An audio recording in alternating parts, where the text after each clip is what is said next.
Wrestle this and that. Wrestle this and that. And Brother Reed with Brother Don wanna wrestle this and that. Wrestle this and that. We talk about wrestling, it's a fact.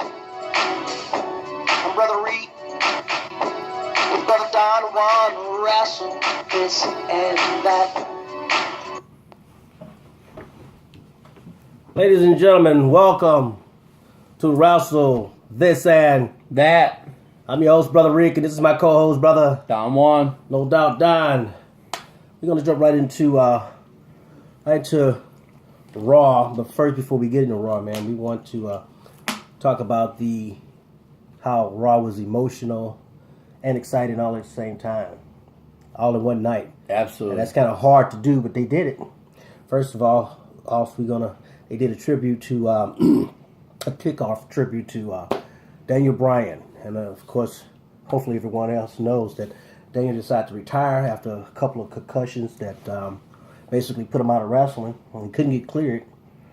And he wanted to wrestle, man, but it just wasn't in him. Just wasn't in him. Yeah. Well, I mean, it was quite the send off. I was extremely, when Royal Rumble was coming around, man, I was hoping that Daniel was going to be one of the entries, that we'd hear his music key up. And when my brother tagged me in a message on Monday, I thought that he was going to tell me more stuff about the Broncos winning the Super Bowl. But then I read it, and I got emotional right then and there, realizing that Daniel wasn't going to be there anymore. And it just kept over. I liked the fact that they put the show basically around him. I'm sure they had to do some fine tuning, and I love the fact that he got a chance to do it from his home crowd. Definitely. And his speech was fantastic. And I think two of the biggest takeaways that I'm going to say is that I'll always remember my favorite Daniel Bryan moment was when he went to WrestleMania and beat Triple H, and then got a chance to win the title, and he won both those belts. And in his celebration, what he does is he goes outside the ring and he immediately celebrated with Connor. Oh yeah! After spending that entire day with him, and making his moment about a moment that probably was one of the greatest moments for both of those individuals. Yeah, Richard Connor. And then of course the moment that he talked about too at the Slammy Awards, and it was the Seattle crowd, and I thought that the crowd was absolutely awesome. And in my closing statement, I never ever thought that I would see a wrestler be embraced more than Austin, more than The Rock, more than Triple H, more than Hulk Hogan himself. And Daniel Bryan did that, and he did it at 5'10", 180 pounds, and a scraggly dude. But he was a guy who just had so much passion for the company and wrestling, even at his younger age, and he got a chance to do the things that he wanted to do. I thought what he said about his father was beautiful, and what he said about his lovely wife Bree was just as awesome. And I guess one of my favorite parts of the whole entire thing was when he said, when they started chanting yes, yes, yes, he said, that's what Bree says all the time. And then the crowd started chanting, that's what she said. But it was absolutely awesome, and I am so, I really hope, I don't know if it's going to happen or not, but I really hope that just to get it out of the way, you want to make WrestleMania big, you go ahead and you add Daniel Bryan's name to the Hall of Fame already, because he's definitely going. Well, I wouldn't do it that quick. He deserved it, don't get me wrong. He definitely deserved it. But, I'm not saying it wouldn't be unexpected for them to do it. They did it to Edge. Right. The same year. So, yeah, it could possibly happen. it would help along WrestleMania. Absolutely. It definitely would. I Dallas agree to that. Stadium, I mean, be yeses all the way around. And It's sad to the point where, like you said, this guy had put a lot of people in the seats, had basically put WWE back on the map, and all by himself. To be a 5'8", like you said, I just think it's what the people wanted, and that's what I think WWE lacks. They don't listen to the people, and even though the people wanted Daniel Bryan, and he kept giving us Roman Reigns and John Cena and whatnot, even when John Cena was still around, they still cheered for Daniel Bryan. And that was the people, that was the WWE Universe stating that you can give us whomever you want to give us. We're going to champ for who we want to be champion, and you should make him champion. And they listened a little bit. They made him a champion, but unfortunately, these problems with Daniel Neck and other problems mounted up, and he just couldn't keep pulling that wagon, unfortunately. Like you said, it was a heartfelt farewell speech, touching, definitely. But, we got to understand what Daniel Bryan did accomplish while he was there. He held the United States belt, the Intercontinental belt, the tag team belt with Kane, and he also held both the WWE World Heavyweight Championship and the Heavyweight Championship. So he definitely accomplished a lot of things that other wrestlers probably have not, accomplished or probably won't ever accomplish. right. So hat goes off to him. The only thing I know is that I don't think the Yes movement would be dead whatsoever. It would still be alive. People will still find it in their hearts to chant Daniel Bryan, even if he's a special guest, even if they're in his hometown. I don't think he'll ever fall off the map, man. Yeah. People are not going to forget him, and we're definitely not going to forget him. Absolutely. So, hey, good. Unfortunately, we lost a good, promising WWE wrestler, and hopefully, like you said, we could put him in the WWE Hall of Fame and just seal that deal. Get it over with. Absolutely. All right. We're getting ready to jump into Monday Night Raw. It kicks off with Stephanie McMahon standing in the ring. And you wonder, what is she doing? Well, they got a contract signing. And it's between the Beast and the Roman Empire. And well, how about the lunatic fringe? The man who liked to get Ambrose. The man who liked to get Plymouth. And he was the first guy who came out. He was ready to sign the contract. He couldn't wait. He said, He "Hey, couldn't wait. I have some unfinished business with Brock Lesnar and whatnot." And Stephanie, she goes, "Hey, I run the show." Well, Stephanie, we know you run the show. Okay, Yes. You ain't got to tell us that. And she couldn't hardly get anything out until Roman Reigns comes out. And I don't know about you, but to me, I guess it was the Brock Lesnar, Dean Ambrose show and night, because I didn't see Roman Reigns involved that much at all in the Monday Night Raw. Just when he was in the ring, Steph said, isn't it always Roman who comes and basically rains on your parade deed whenever you're going to do something special, just try to continue to do the little nicking, and... yeah, like you said, they try to put that wedge in there. And I think if anybody can do it better, it definitely is Stephanie McMahon. Yeah, absolutely. Oh, well, here come the Beast. The Beast. Beast comes out, and they sign a contract, and him and Dean... Paul tries to do a promo, and Steph says, No promo. "We know who you are. We know that you represent Brock Lesnar. Sign the contract." I never seen anybody cut. I always like to hear him say who he Me is. too. But, hey, Me too. Thank you, Stephanie, for ruining that for us. But Brock, even after they signed the contract, Brock Lesnar, they're going back and forth with a couple of words that we couldn't understand what they were saying. And then, of course, that lunatic, and that's probably the right name for him. Absolutely. He decided again to buck up against the Beast, but no one bucks the Beast. And basically, he was manhandled by Brock Lesnar, who threw him into Roman Reigns, and like they were on the schoolyard. And I couldn't believe it, man. It was just so awesome. I mean, an awesome moment.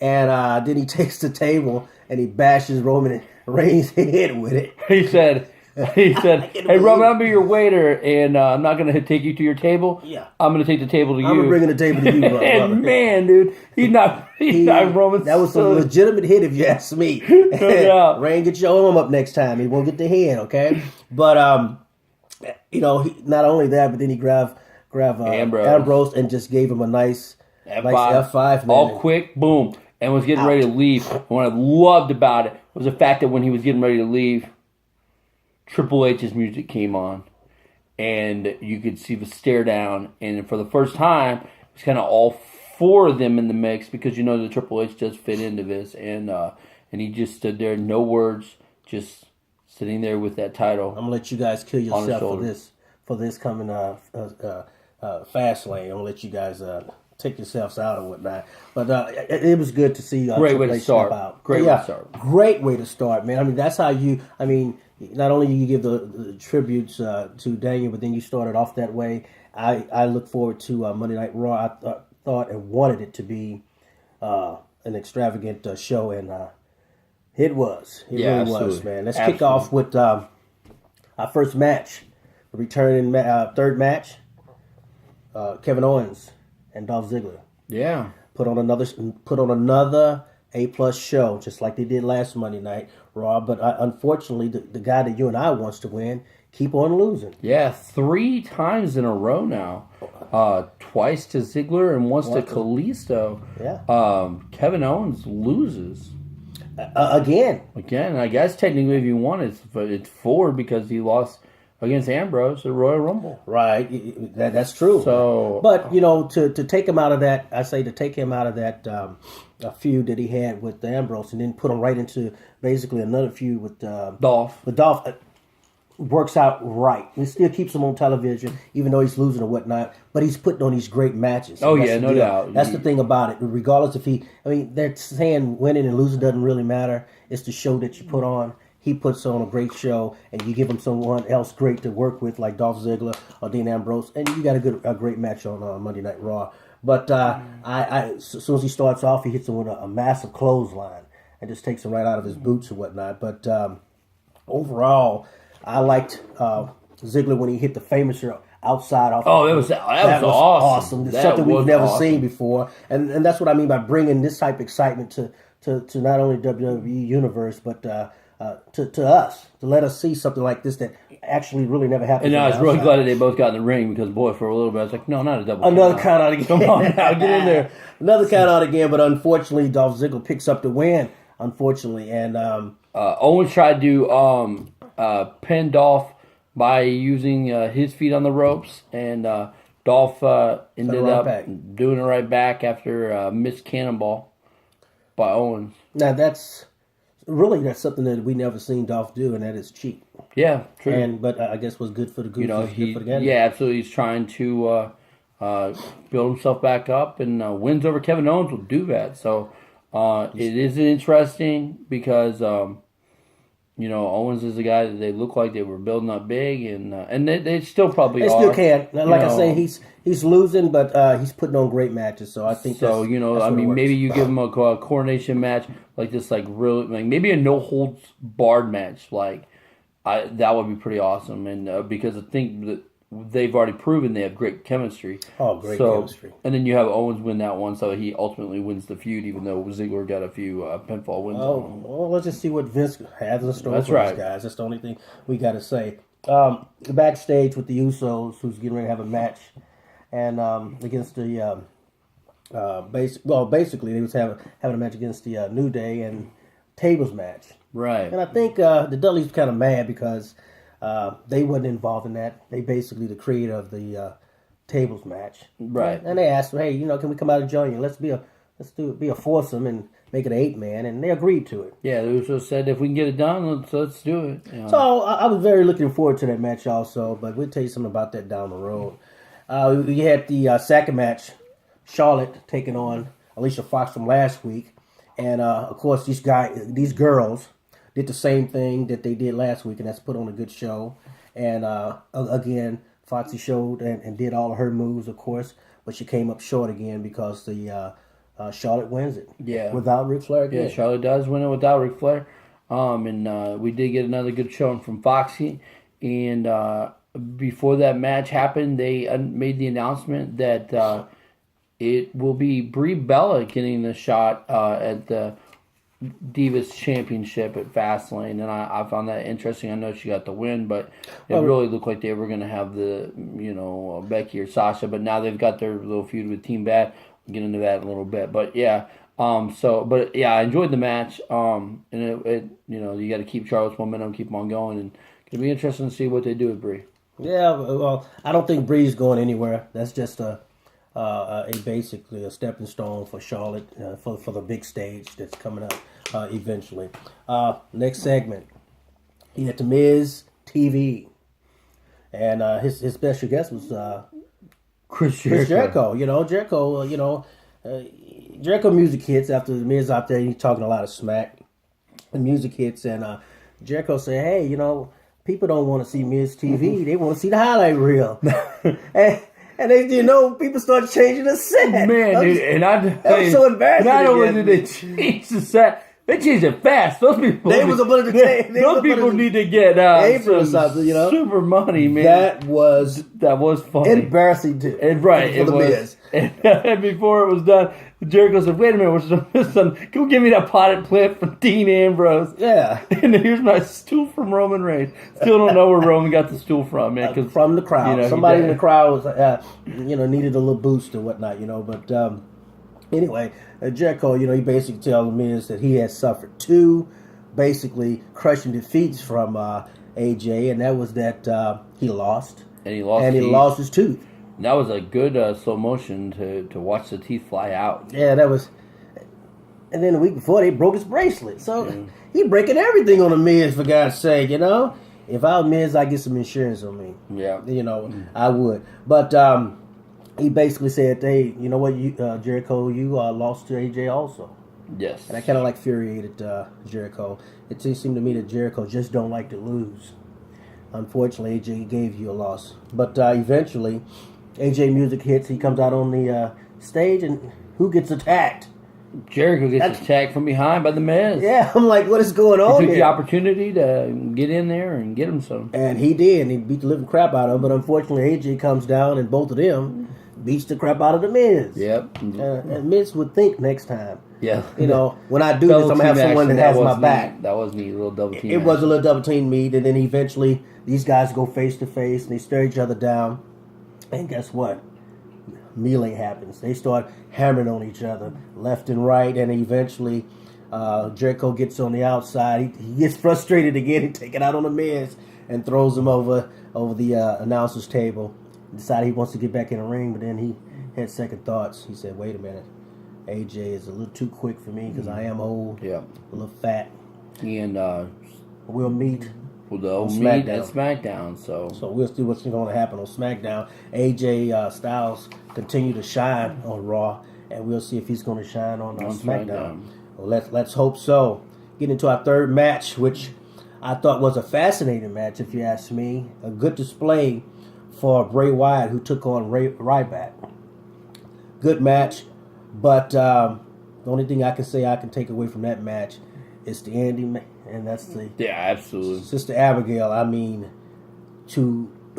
Ryback was getting ready to put the big meat hook on, and just as quick as he took off, he got caught. He got caught in the Abigail. It was and just awesome. Dumb. I mean, I thought that was not only is it a great move, but I don't see how he got out there quick. Yeah, and he got out, grabbed him, bam! It was over. It was outstanding. No help for the by the Wyatt family. It was really cool. I mean, he was charging, boom, boom, boom, and it was over. It was done. It was over. I mean, he hit him so hard, I thought he knocked his clothes back on him. Ryback again with the black trunk look. Seattle crowd let him know. The Seattle crowd let him know Goldberg. Yeah. But the bad thing about that is that how do you get a special segment for you for Ryback, and then you lose in the ring? I'd be like, no, you just hold on to that for next week. Yeah. When I do win, but don't show me looking good. And I thought that was weird as it was. Weird. It was very weird. And now look at Ryback. What?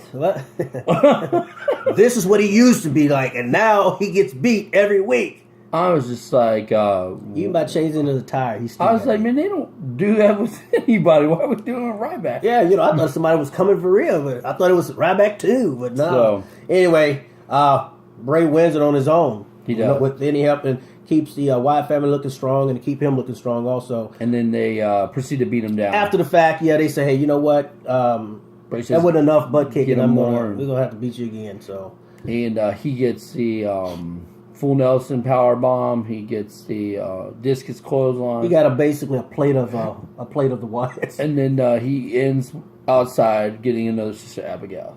So yeah, it just wasn't a good night. It wasn't a good night for Ryback. No, it was not. Now this is a match that a person that Don and I constantly talk about every week, who's been on a winning streak. But unfortunately, all winning streak must come to an end. Tyson O'Neil, fourth match, Tyson O'Neil taking on Adam Rose, along with the Outcasts on the outside. Dominating the match was Titus O'Neil.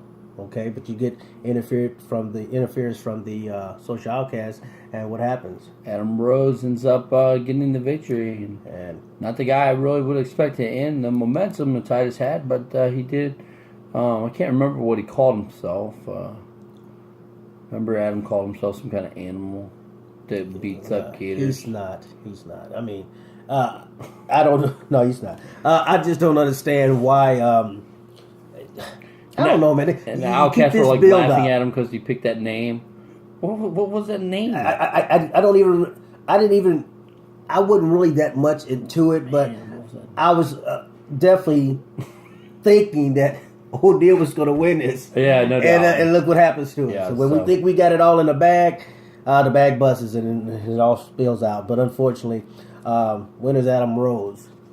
How far is that going to go, I guess? And then, hey, what happens to Titus? Do we continue his streak? Start over? or do we continue to lose as Ryback does and whatnot? Unfortunately, Dean Ambrose, he said he wants to call out the beast. Again, this man is crazy if you ask me. It's not one person I've seen from the Big Show on down to Mark Henry, on down to John Cena, wants a butt kicking from Brock Lesnar. Right. But Dean Ambrose does. he did, and he got one. He did. Roman went and was walking up, and Dean said, "Don't even try to stop me tonight." Yeah, he didn't either. I'm going to the ring. I'm calling him out. Roman says, "Hey, I'm not here to stop you." He says, "Well, me and you will both get our turn at Fastlane." And Roman just pretty much did this the rest of the night after getting hit with the table. He had a frozen face. It just was not Roman Reigns' night. Not at all. He was going to build up. This is not. I mean, it seemed like to me that if you take Roman Reigns out of the equation at Fastlane and put Ambrose against, even though we know Ambrose would lose, that would be a better match. Yeah, I mean, that's just my opinion. Nothing against Roman Reigns, just the fact that Roman is not showing everybody that this is my belt. This is the belt I'm going to get at Fastlane. And him or he is not going to stop me. He's not doing it like Ambrose is, and he's not doing it like Lesnar is. They're telling you, I'm taking that belt home. He's just sitting there saying, "Get the camera off me because I don't want to say that, because if I say something, I'm going to sound stupid. I'm sorry." But unfortunately, the people have spoken. They don't want Roman Reigns to be the world champion. Right, yeah. They prefer Dean Ambrose. If Brock Lesnar don't take it, they prefer, but we all know how it's going to go. At least we think we do. Yeah. So Dean goes to the ring. He calls out Lesnar. Lesnar doesn't immediately come out. He starts saying maybe Triple H is right. Suplex City's going soft. And then he starts really saying some heinous things about Paul Heyman having to hold Brock Lesnar's balls. Yeah. And that did it. PG-13. That did it. You don't hold the beast balls. You just don't hold. And Brock bounced around. He got in. He had his way with the Ambrose pretty easy. Oh, just manhandle. Gave him another F5, so that's 3 F5s in 2 weeks. In 2 weeks. And when Brock was leaving, thinking the job was done, he just this clown gets up and says, "I want more." He said, "Come on back." But who have you seen get up from the F5 from the big John Cena on down to say, "Give me some more"? Right. Not even Undertaker says, Not even the Undertaker say, "Don't give me no more, Undertaker please." says, "I'm going to fall down here in just a little bit. I'm going to collapse right directly in the entrance. Trust me." But what was funny is that the first F5 that Dean Ambrose received knocked him loopy due to the fact that he was telling Brock Lesnar, I don't know what you gave me. Did you give me the F2, the F3? He didn't know what it was. He said, I know it ain't no F5 because that's supposed to keep me down. It's And it supposed didn't. to finish me. And didn't. It didn't. And then he gave another F5, and that one didn't keep him down either. So Brock went back to do more damage, and all of a sudden the music kicks on, and Roman Reigns comes out, and Brock immediately starts looking at the crowd. We always do. But Roman came out through the actual rampway. Yeah, ramp entrance. And the funny thing about that, I guess that wedge keep going through, is that he didn't do anything. He didn't run down. He didn't try to protect him. He didn't try to fight for him. He just stood on the ramp, and then by the time Ambrose got out the ring, he gets down there and talks to him, and Ambrose say, I told you I was going to get him. Right, and what happened was just the look of Roman Reigns took Brock Lesnar's mind off of Ambrose for a brief moment. Ambrose caught him with a low blow. He was excited. Oh, he was. He got back to Roman and said, I told you I was going to get him tonight. And Roman's like, you did get beat a lot, but yeah, you got him. So. That was hilarious. I smell something big happening at I'm very excited about Fastlane. Normally it's like a pay-per-view, just filler before WrestleMania, but I think this year it's going to be very well worth watching. They're making it big. The returning Lucha Dragons. Yes, that was so exciting. Taking on Alberto Del Rio and Rusev, half of the League of Nations. It didn't seem like that Sin Cara missed a beat. Missed a beat. He looked very good in the ring. It was very exciting to see him back, and they didn't win. No, they did not win. Alberto Del Rio continue his domination, which, we're going to run some of the matches down, and eventually we're going to have our, we pick who we feel is going to win. We do know that the United States title will be on the line. As Del Rio will get Kalisto. They made that announcement, and it ends with Del Rio getting the pinfall on Kalisto. So. Yes, and stomp his liver out. Yes, got the stomp on him. Got the stomp, and we haven't seen it in a while. And I missed the liver stomper, so and that's how they win and picked up the win or whatnot. Winners, Del Rio and Rusev and whatnot. Sixth match, Becky Lynch taking on Tamina. Yeah. Now, we've seen these two fight before, and we knew the results. It was always Becky. But this time, it was Tamina. It was Tamina getting the win. And well-deserved win. Sasha doing commentating basically said that she was a Beyonce of Team Bad. And Tamina started calling her out. Sasha got up, man, and did she get belted. Oh, man, she got Naomi hit her with an elbow. Hit her with an elbow, and then just repeated punches. Becky got outside the ring to help her, and then, boy, did Naomi got the...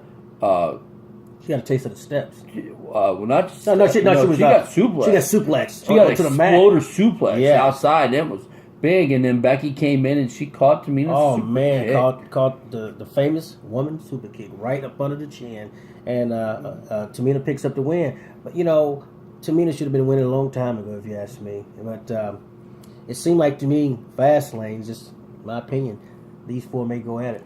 Well, they are. They announced it. So that is another match that we know that we have set, and which is a great match. And so that was a good. I'm a huge Becky fan, but it was good to see.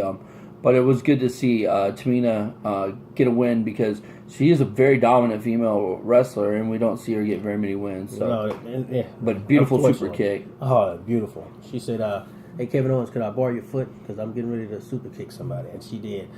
Seventh match, it's the 8-man tag. Right, and the tables match, the New Day had to find a partner, and they found Mark Henry, which probably wasn't lost at all. Well, it didn't really look like a good choice. It didn't really matter, because they basically the New Day was basically using Mark Henry. They had him. They throwing everybody that they can toward Mark, and Mark is either slamming them or mowing them down or whatnot. And they say, "Hey, jump on him." Mark say, I'm leaving. You don't tell me. You do it. Yeah. It's like they were kids. You go ahead and do it. You do it. I'm not going to do it. You do it. So eventually, Mark walks out, which was a bad thing for the New Day.